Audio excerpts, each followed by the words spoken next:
Assalamualaikum warahmatullahi wabarakatuh. Hello everyone, how are you today? I do hope you all doing well ya. Halo semuanya, bagaimana kabarnya pada hari ini? Semoga kabar teman-teman semua selalu baik-baik saja dan sehat-sehat selalu ya. Amin. Welcome back to my YouTube channel. Selamat datang kembali di channel YouTube saya. Everyone, today we are going to learn about new material. Jadi pada hari ini kita akan sama-sama belajar terkait dengan materi yang baru. What is it? Apa itu? Nah, as you can see on the screen, we are going to learn about verbal simple present tense. Nah, jadi seperti yang terlihat di layar teman-teman semua, pada kesempatan kali ini kita akan belajar verbal simple present tense, ya. So everyone, are you ready to start our class today? Apakah siap untuk memulai kelas kita pada hari ini? Thank you so much. Without further ado, let's get started. Nah, teman-teman, setelah kita belajar tentang nominal simple present tense, mulai dari definition, formula, and examples, ya, mulai dari definisi atau pengertian, formula atau rumus, dan juga contoh-contohnya. Nah, kita lanjutkan teman-teman untuk belajar verbal simple present tense pada kesempatan kali ini ya. Oke. Nah, the thing that we will learn is about definition first. Jadi hal yang pertama yang akan kita pelajari yaitu terkait dengan definisi atau definition, teman-teman ya. Okay, verbal symbol tense is used to describe actions that happen regularly, habitually, or in the present moment. It is formed using the past form of the verb, with the addition of an s or es to the verb if the subject is the person singular, for example, he, she, and it. Nah, jadi teman-teman, untuk verbal simple tense itu digunakan untuk mendeskripsikan atau menggambarkan tindakan-tindakan yang terjadi ya, yang terjadi misalkan secara kebiasaan begitu ya atau di waktu yang sekarang, teman-teman ya. Nah, verbal simple tense juga dibentuk itu menggunakan kata kerja bentuk dasar, teman-teman ya. Nah, ada juga dengan tambahan s ataupun es ya kepada kata kerja jika subjek merupakan orang ketiga, bentuknya yaitu singular atau tunggal. Contohnya adalah he, she, dan it, teman-teman ya. Oke, let's move to the next slide. Kita lanjutkan ke slide berikutnya. This is about formula. Untuk selanjutnya adalah terkait dengan formula atau rumus. Nah, di sini pada umumnya untuk rumus verbal simple present tense adalah subject, verb, plus verb one atau kata kerja bentuk pertama ya, kemudian ada tambahannya s atau is dan juga plus complement, teman-teman ya. Oke. Nah, as usual, yeah, in sentences, there are three kinds of sentences. The first is positive, and then the second sentence is negative, and the last sentence is interrogative sentences. Okay, let's move to the first sentence. Kita lanjut ke jenis ya, kalimat yang pertama yaitu positive sentences atau kalimat-kalimat positif. Untuk rumusnya sama seperti yang sudah disampaikan sebelumnya, yaitu subject plus verb one s or es plus complement, teman-teman ya. Nah, complement ini teman-teman, I need to tell you ya, jadi complement ini boleh jadi terkait dengan adverb teman-teman ya, dan juga yang lainnya ya. Nah, ini ada beberapa contoh dari positive sentences ya. Contohnya adalah sebagai berikut. I eat breakfast every morning. Saya makan atau sarapan setiap pagi. Kemudian she works at a bank. Ya, dia bekerja di sebuah bank. He plays football on the weekends. Dia bermain sepak bola setiap akhir pekan. They live in a big house. Mereka tinggal di sebuah rumah yang besar. We study English every day. Kita belajar bahasa Inggris setiap hari. Dan untuk contoh yang terakhir adalah it rains a lot in Indonesia. Ya, hujan yang banyak di Indonesia. Nah, itu dia teman-teman. Kita bisa memperhatikan ya. Jadi di sini untuk third person singular atau orang ketiga yang bentuknya singular yaitu she, he, dan it. Setelah kata kerja atau di dalam kata kerja itu sendiri kita tambahkan s atau is ya. Nah, seperti contoh yang kedua ini yaitu she works at a bank ya. Nah, dikarenakan she merupakan third person singular atau bentuk orang ketiga yang singular atau tunggal, maka di dalam kata kerja work atau bekerja ditambahkan s ya teman-teman ya.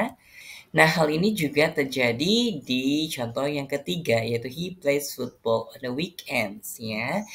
Nah, dikarenakan untuk subjeknya he, maka verb, base word verb, ya, kata kerja dasar dari play, begitu kita tambahkan s, jadinya plays. Hal ini juga terjadi sama ya di dalam contoh yang terakhir, yaitu it rains a lot of Indonesia, hujan yang banyak di Indonesia. Nah, karena subjeknya adalah it, teman-teman, maka untuk kata kerja rain itu kita tambahkan s seperti itu ya. Oke, let's move to the next examples. Ya, kita lanjutkan ke contoh yang lain. This is about examples of negative sentences.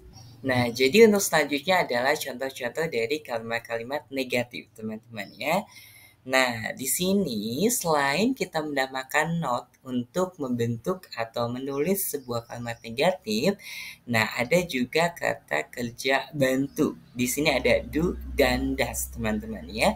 Jadi untuk rumus untuk membuat kalimat negatif adalah subject plus do or does plus not plus verb one plus complement.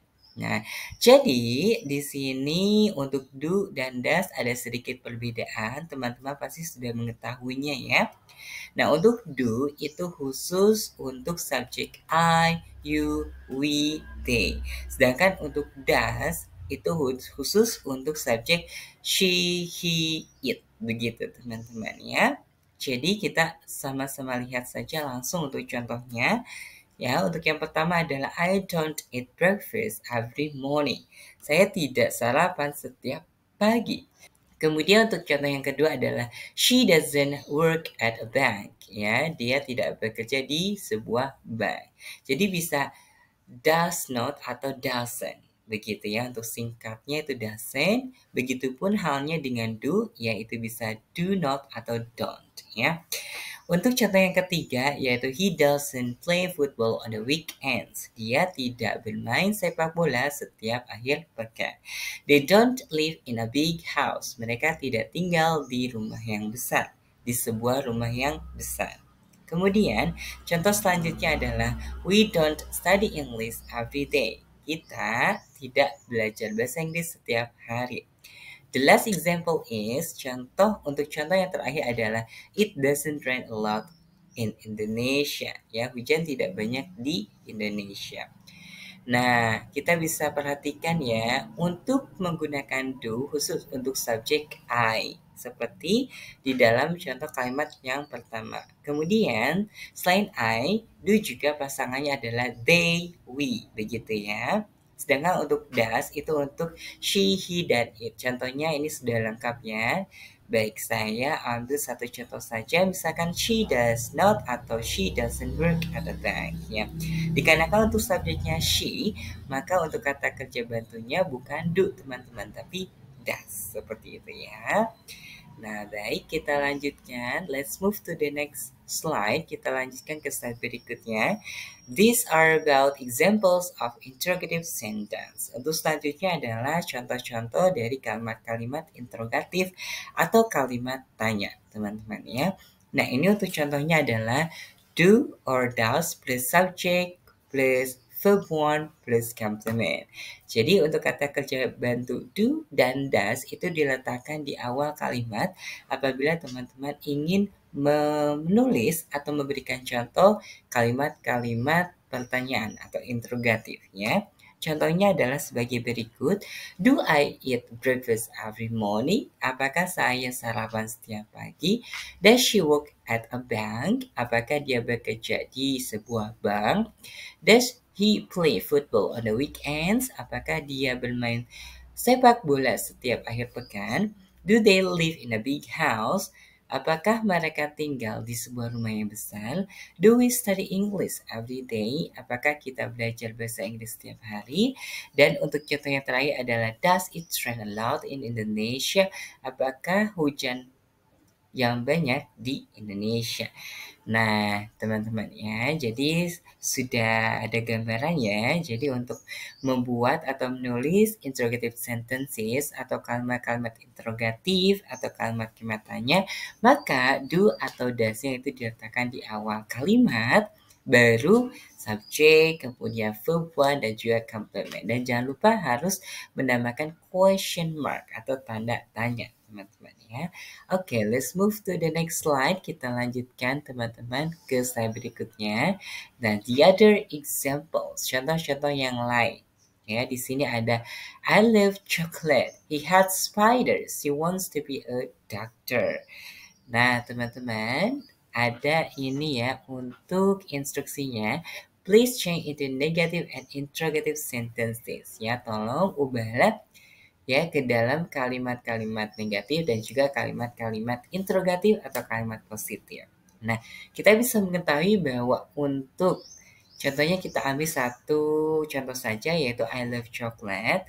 Nah, I love chocolate ini yaitu merupakan kalimat positif. Nah, tugas kita adalah mengubah kalimat ini menjadi kalimat negatif dan juga kalimat interrogatif atau kalimat tanya. Nah, teman-teman tentu masih ingat ya, untuk mengubah ya kalimat positif menjadi kalimat negatif itu kita tinggal menambahkan not dan juga ada kata kerja bantu setelah subjek. Nah, mari kita ubah I love chocolate menjadi kalimat negatif. Nah, karena I ini merupakan subjek begitu ya. Dan juga pasangannya adalah do begitu. Jadi untuk kalimat negatifnya adalah I do kemudian not ya.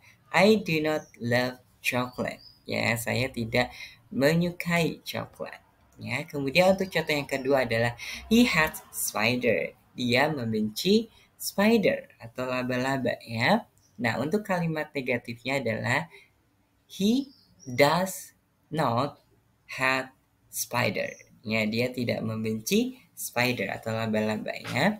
Kemudian untuk contoh yang ketiga adalah she wants to be a doctor. Dia ingin menjadi seorang dokter. Nah, kita ubah teman-teman ya. Nah, kita ubah menjadi kalimat negatif terlebih dahulu. Nah, di sini kita bisa mengetahui seperti contoh yang sebelumnya kata kerjanya ini adalah wants ya, dan untuk kalimat sebelumnya adalah has, di mana untuk subjeknya adalah she dan he begitu ya. Jadi untuk kalimat positif tentu saja kita tambahkan huruf S begitu ya di dalam kata kerja. Dan untuk kalimat negatifnya yaitu menggunakan does, kemudian not, kemudian verb one tanpa ada S ya. Jadi she doesn't want to be a doctor. Dia tidak ingin menjadi seorang dokter ya. Kemudian mari kita ubah ya kalimat-kalimat berikut ini ke dalam kalimat interrogatif atau kalimat tanya ya. Nah, kita bisa mengetahui bahwa pasangannya I adalah do. Jadi, kata kerja bantu terlebih dahulu diletakkan di awal kalimat. Jadi, do I love chocolate? Kemudian question mark ya. Oke. Kemudian he hates spider. Nah, jadi untuk kalimat negatifnya tadi adalah he doesn't hate spiders. Kemudian untuk kalimat tanyanya adalah does ya. Does-nya itu diletakkan di awal kalimat. Jadi does he hate spiders? Apakah dia membenci laba-laba? Kemudian untuk contoh selanjutnya adalah she wants to be a doctor. Kita ubah ke dalam kalimat interrogatif. Nah, jadinya does ya teman-teman di awal kalimat. Jadi does she want to be a doctor? Apakah dia ingin menjadi seorang dokter? Nah, misalnya jawabannya ya, maka teman-teman boleh menjawabkan yes, she does. Ya, atau misalkan tidak, dia tidak ingin menjadi seorang dokter, maka no, she doesn't atau no, she does not. Ya, oke teman-teman. What do you think? Is it easy or little difficult? Apakah untuk materinya mudah teman-teman atau sedikit sulit? Ya, please free to send your alright ya, your question if you are confused about this material on the comment section.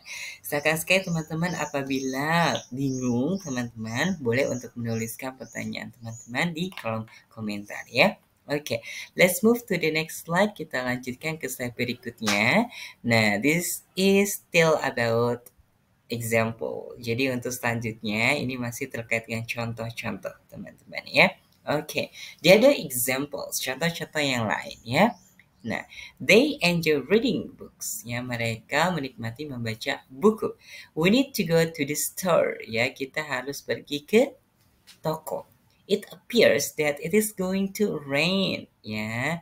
Nah, kelihatannya akan turun hujan begitu ya. Nah, ada instructionnya atau instruksinya teman-teman. Please change into negative and interrogative sentences. Nah, tolong ubahlah kalimat-kalimat positif ini ke dalam kalimat negatif dan juga kalimat interrogatif atau kalimat tanya ya. Nah, teman-teman, you can take this exercise ya, and then you can answer. Yeah, you can write about negative sentences and also interrogative sentences on the comment section. Jadi silakan sekali teman-teman, boleh sekali untuk menjawabnya ya, menjawab dari instruksi ini, begitu ya, untuk kalimat-kalimat negatif dan juga kalimat-kalimat interrogatif ya, yang teman-teman lihat di sini ya, ke dalam kolom komentar. Nanti boleh dituliskan jawaban teman-teman di kolom komentar ya. Okay, everyone, I think that's all for today. Mungkin hanya itu saja teman-teman untuk materi kita pada kesempatan kali ini. Ya, maybe do you have any questions, suggestions, opinions, thought, or anything that you want to tell me, you can write them on the comment section. Tekan sekali teman-teman, apabila teman-teman ada pertanyaan, ada pendapat, ada saran, ada pemikiran, ataupun hal yang lain ya yang ingin teman-teman sampaikan, silakan sekali ya untuk dituliskan di kolom komentar ya. Okay, everyone, thank you so much for watching this video lesson. Terima kasih sekali teman-teman telah menonton video pembelajaran pada kesempatan kali ini. I do hope this video lesson can provide us many benefits. Saya sangat berharap sekali semoga untuk video pembelajaran ini memberikan banyak manfaatnya untuk kita semua ya. Okay, everyone, thank you so much ya. So let's close our class today by saying stay happy, stay healthy, and goodbye. Nah, teman-teman, mari kita tutup untuk pertemuan kita atau kelas kita pada hari ini dengan mengucapkan stay happy, stay healthy, and goodbye. Wassalamualaikum warahmatullahi wabarakatuh.